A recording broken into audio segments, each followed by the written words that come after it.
Mga pulis, RH52, Edniel Parosa. Kami na Edniel! Magandang umaga, Jerry at Anthony. Iginiit ng Philippine National Police na nasa mandato nito ang itinatupad na security. Katatapos lamang nakaliwat ka ng protesta laban daw sa katiwalian kahapon, araw ni Bonifacio.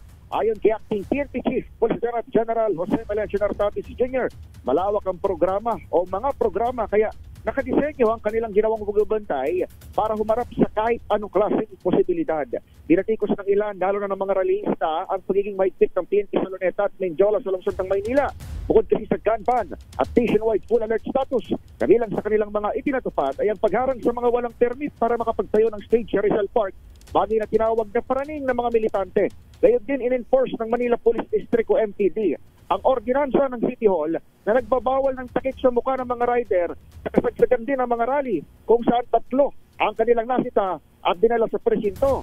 Umabot sa higit 17,000 i-deploy ng PNP sa Metro Manila pa lamang, doble kumpara sa higit 8,000 lang na crowd estimate o peak ng mga nagkilos protesta sa NCR.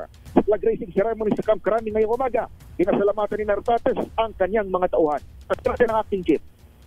Muli nating nasubok ang galing at disiplina ng ating Philippine National Police sa ginanap na milyon peso mark. Ang ating pasasalamat sa mahigit 17,000 PNP personnel mula sa iba't ibang unit sa buong bansa.